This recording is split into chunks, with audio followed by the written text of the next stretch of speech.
L'affaire a été révélée au grand jour le 12 mars dernier. Les universités les plus prestigieuses des États-Unis se sont réveillées ce jour-là, en pleine tempête médiatique. Et d'abord, cette incroyable histoire, des millions de dollars pour littéralement acheter des admissions dans des universités. Ça vous choque, ça? Oh mon Dieu, on en apprend davantage sur cet immense scandale. Des parents très fortunés n'ont pas hésité à tout mettre en œuvre pour faire entrer leurs enfants dans les meilleures universités du pays. On parle de pots de vin, de triche et même de faux profils d'athlètes.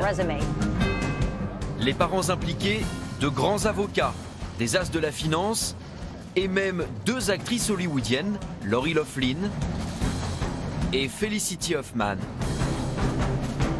Après 1 an d'enquête du FBI, la justice américaine a déjà inculpé 50 personnes. En 7 ans, 2 riches parents ont payé un intermédiaire plus de 25 millions de dollars. Le cerveau de l'opération, le voici. Avez-vous une déclaration à faire?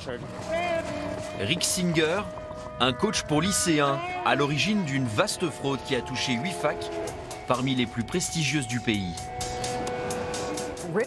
Rick Singer a plaidé coupable. Il a organisé une vaste corruption pour entrer dans les universités les plus sélectives. Rick Singer, 59 ans, l'histoire d'un roi de la triche et de ses complices, des parents prêts à tout pour assurer l'avenir de leur progéniture.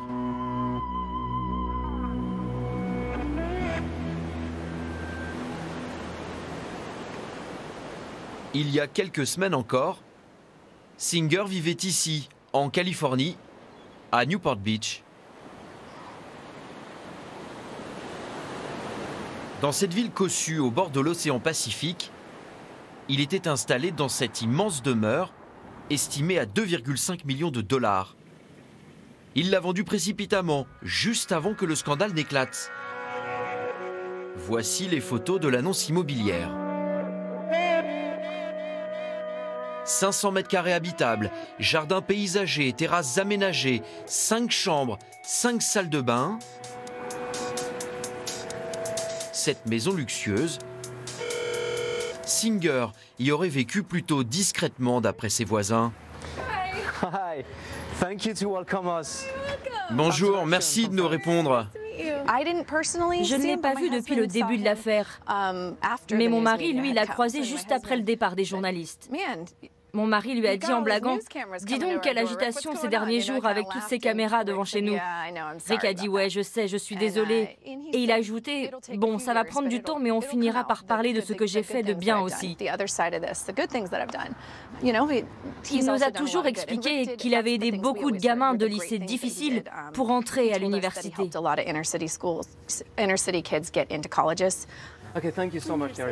Rick Singer, un éducateur dans l'âme, dévoué à la jeunesse pendant plus de 40 ans. À 700 km de là, dans le nord de la Californie, Sacramento est nettement plus modeste. C'est ici que Singer a débuté sa carrière. En 1989, il devient assistant coach de l'équipe de basket universitaire de la ville.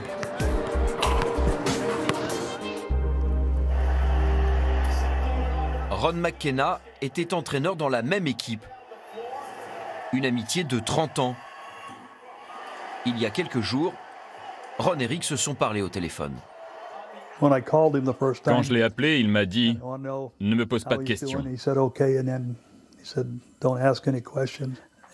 Mais je peux vous dire qu'il n'y avait pas dans sa voix cet éclat qu'il a habituellement. Il semblait bien préoccupé. Je ne suis pas en mesure de comprendre comment il a pu se mettre là-dedans.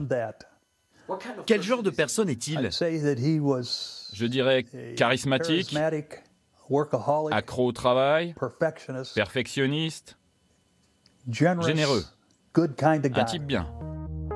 Singer est aussi un ambitieux. Alors que les facs américaines deviennent de plus en plus sélectives, il flaire une opportunité. Sa méthode de coaching sportif, il va la proposer désormais aux parents obsédés par la réussite de leurs enfants. Je m'appelle Rick Singer.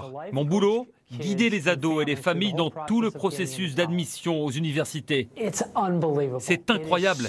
L'entrée à l'université est devenue si difficile. Ce processus fait ressortir ce qu'il y a de meilleur en nous, mais aussi le plus mauvais dans les familles. Je suis le coach de maman, de papa et même des grands-parents qui me disent « Il faut qu'il aille dans cette fac ». Si j'étais psychiatre, je leur prescrirais des anxiolytiques, y compris pour papa et maman. Après tout ce chaos, la vraie récompense pour moi, c'est que les gamins entrent dans l'université qui leur convient le mieux et qu'ils soient fiers d'eux, leur donner les clés pour réussir leur vie. Sur le site de son entreprise, The Key, Rick Singer prétend avoir la clé pour déverrouiller le potentiel de vos enfants et les conduire sur la route du succès. Danse classique, football ou engagement humanitaire, le moindre hobby, la moindre compétence est poussée à son maximum pour vendre aux facs des profils de gagnants. La méthode pour être admis dans l'université de votre choix est même théorisée dans un livre. Il avait beaucoup de succès ici. Il était très apprécié et il a fait un très bon boulot. Mais si vous voulez aller plus loin, il faut aller là où les opportunités se trouvent. Et donc, il est allé dans le sud de la Californie pour développer un nouveau business. Et c'est à ce moment-là que les problèmes ont surgi. Sa nouvelle cible, les familles très fortunées, prêtes à payer plusieurs centaines de milliers de dollars pour s'assurer que leurs enfants entrent dans les meilleures facs. Pour leur offrir cette garantie à 100%, Singer met en place un système élaboré de pots de vin versés à des responsables universitaires comme ici, à Stanford. Voici une des universités où Singer a fait entrer des étudiants. En fait, il a corrompu l'entraîneur de l'équipe universitaire de voile. Quand le scandale a éclaté, ça a été l'une des premières révélations. Malheureusement, même Stanford n'y a pas échappé. Julia Sulek est journaliste dans la région de San Francisco. Depuis un mois, l'affaire Singer l'occupe presque quotidiennement. Hey guys. Pour écrire ses articles, elle s'est appuyée sur le rapport du FBI, qui a mené l'enquête pendant 1 an. Dans ces pages, vous avez les retranscriptions des conversations téléphoniques que Singer avait avec les parents quand il les faisait entrer dans sa combine de pots de vin pour tricher et permettre à leurs gamins d'entrer dans les universités. Le FBI a enregistré Singer à son insu. C'est juste fascinant. On croirait une fiction, ça ressemble à un scénario. Ça montre ces parents fortunés sous leur pire jour. Le FBI a mis en ligne son rapport sur le site du ministère de la Justice. Des centaines de pages où tout a été consigné. Les conversations téléphoniques, les mails détaillant la fraude et les sommes colossales demandées par Singer. Ma fondation va vous envoyer une facture et en retour, vous nous ferez parvenir un chèque de 200 000 $.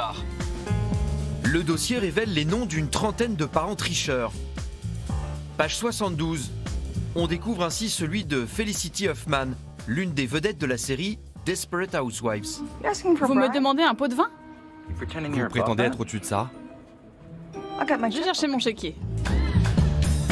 Elle a payé 15 000 $ à Singer pour que sa fille aînée, ici à côté de son père, autre star d'Hollywood, obtienne un excellent score au SAT, un test obligatoire pour entrer à l'université.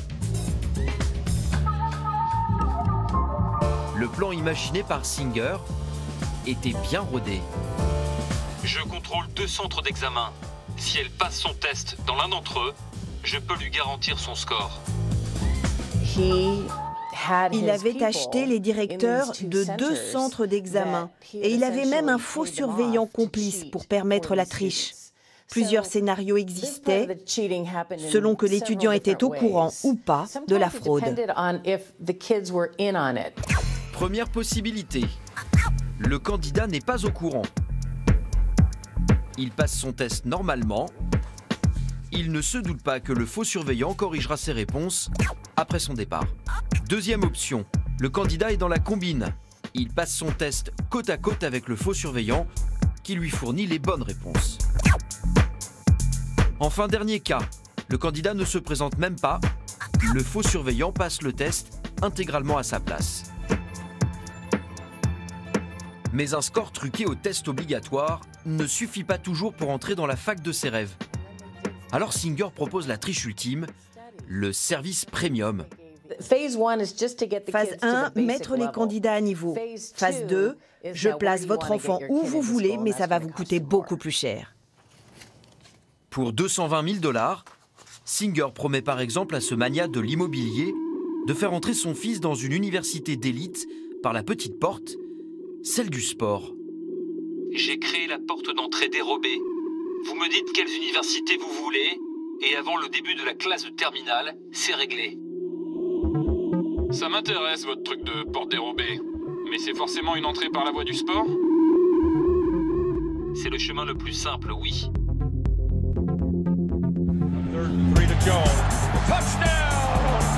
Le sport étudiant aux États-Unis, c'est presque une religion.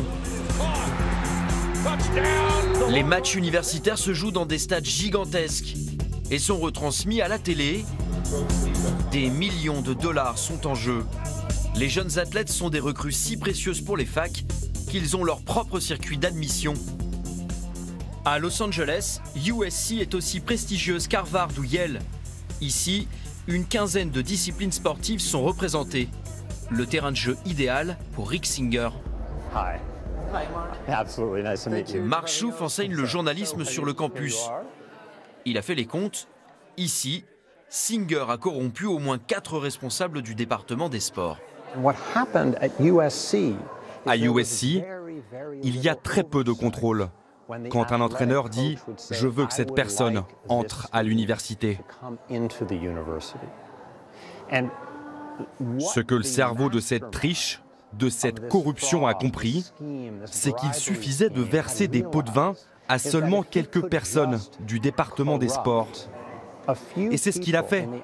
Il les a corrompus pour faire entrer toutes sortes d'étudiants à travers ce que Singer a appelé la porte dérobée de la fac.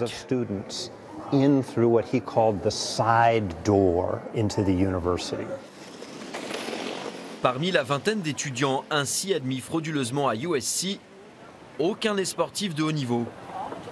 Certains n'avaient même jamais pratiqué le sport pour lequel ils ont été recrutés. De quoi surprendre les parents. Mais à l'époque, Singer a réponse à tout. Comprenez-moi bien, ma fille n'est pas du tout au niveau pour être dans l'équipe. L'entraîneur est dans la combine. Il sait parfaitement qu'elle ne jouera jamais. Pour votre fils, je vais créer un faux profil de sportif. Je vais prendre une photo d'un athlète et puis on va faire une photo de votre fils et on mettra son visage à la place. J'ai déjà fait ça 1 million de fois. Bravo pour tous tes succès. Ah, c'est trop mignon. Parmi les faux athlètes recrutés, les 2 filles de Lori Loughlin, connues pour son rôle dans la série La Fête à la maison à la fin des années 80. Oh darling, you're home at last. L'actrice a versé 500 000 $ à Singer et ses complices pour acheter l'entrée à USC d'Isabella et d'Olivia Jade, la cadette. Olivia Jade est une youtubeuse célèbre. Voici ce qu'elle expliquait à ses fans juste avant de rejoindre l'université. Je veux vivre l'expérience des jours de match, de la fête. Les études, ça m'intéresse pas vraiment, comme vous le savez tous. Olivia Jade, son truc, c'est plutôt les copines et le maquillage. Peut-être moins l'entraînement quotidien et intensif avec l'équipe féminine d'aviron de l'université à laquelle elle est pourtant censée appartenir.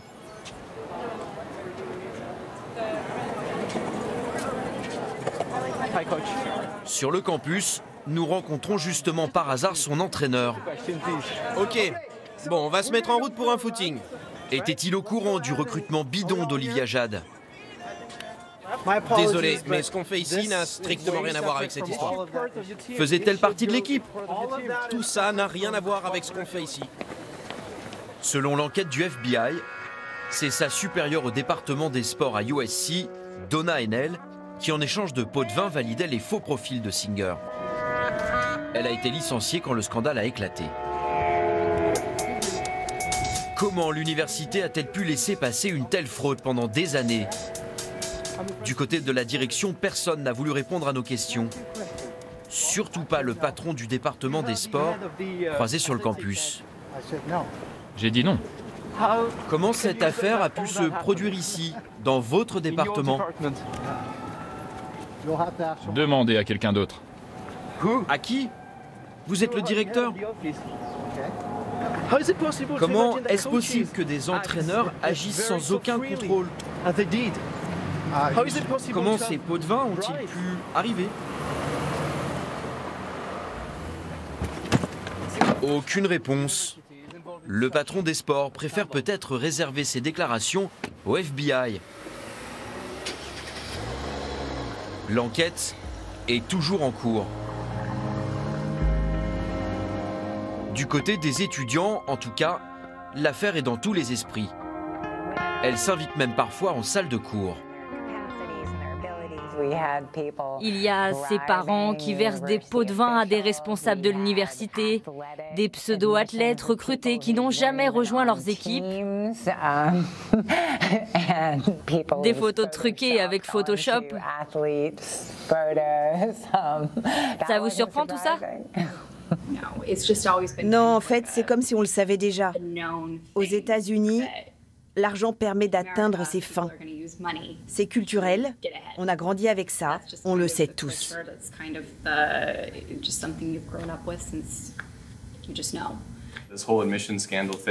Toute cette affaire montre l'obsession des parents pour les classements, le prestige.